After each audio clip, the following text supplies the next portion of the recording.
খুতবার আলোচ্য বিষয় হচ্ছে ইসলামের দৃষ্টিতে শ্রমিকের অধিকার। সম্মানিত তাওহীদি জনতা, আজকে পহেলা মে দিবস। 1886 সালের শিকাগো শহরে শ্রমিকদের কর্মঘণ্টা নিয়ে একটি আন্দোলন হয়েছিল। সেই আন্দোলনে আপনার শ্রমিক এবং পুলিশ তারা সেখানে নিহত হয়। সেখান থেকে সূত্রপাত হয় এই আন্তর্জাতিক মে দিবস, অর্থাৎ পহেলা মেকে আন্তর্জাতিক মে দিবস হিসাবে ঘোষণা করা হয়। আজকে ডিজিটাল যুগ হলেও সেখানে আপনার একটা ডিজিটাল মিশিং পরিচালনার জন্য একটা শ্রমিকের প্রয়োজন রয়েছে।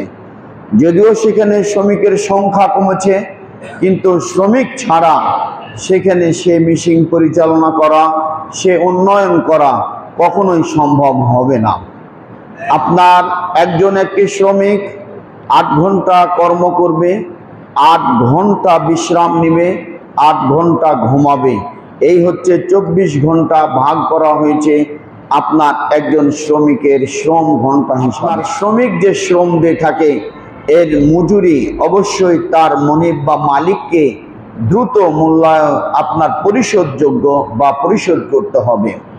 রাসূল করিম সাল্লাল্লাহু আলাইহি ওয়াসাল্লাম বলেন, উতুল আজিরা আজরাহু ক্বাবলা আইয়ুদিফা আরকাহু, যে একজন শ্রমিক যে শ্রম দিবে তার এই শ্রমের বিনিময় যে টাকা বা পয়সা, এটি তার দেহের ঘাম শুকানোর পূর্বেই তাকে প্রদান করতে হবে। বোঝা যাচ্ছে যে রাসূল করিম সাল্লাল্লাহু আলাইহি ওয়াসাল্লাম এই শ্রমিকের শ্রমের ঘাম শুকানোর পূর্বেই তার যে প্রাপ্যতা, তার যে অধিকার, সে অধিকার তাকে পৌঁছে দিতে হবে বা আদায় করতে হবে। রাসূল করিম সাল্লাল্লাহু আলাইহি ওয়াসাল্লাম বলেন যে 3 শ্রেণীর লোকের সবচেয়ে দ্বিগুণ সওয়াব থাকবে আল্লাহর কাছে। এটা আদাল আব্দু হাক্কাল্লাহি ওয়া হাক্কা মাওয়ালিহি, বান্দা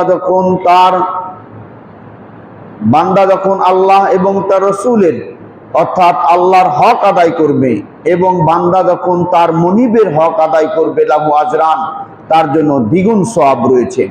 তাহলে বোঝা যাচ্ছে একজন দাস বা একজন গোলাম বা একজন চাকর, সেই আল্লাহ তাবারক ওয়া তাআলার হক আদায় করার পাশাপাশি সে যার অধীনে থাকবে, সে তার অধীনে থেকে যদি সে তার হকটি আদায় করতে পারে, যেমন আল্লাহর হক সে আদায় করেছে, তার কর্মঘণ্টা অনুযায়ী সে যদি তার হকটি আদায় করে থাকে, তাহলে সে দ্বিগুণ সওয়াব বা নেকি বা বিনিময় পেয়ে থাকবে।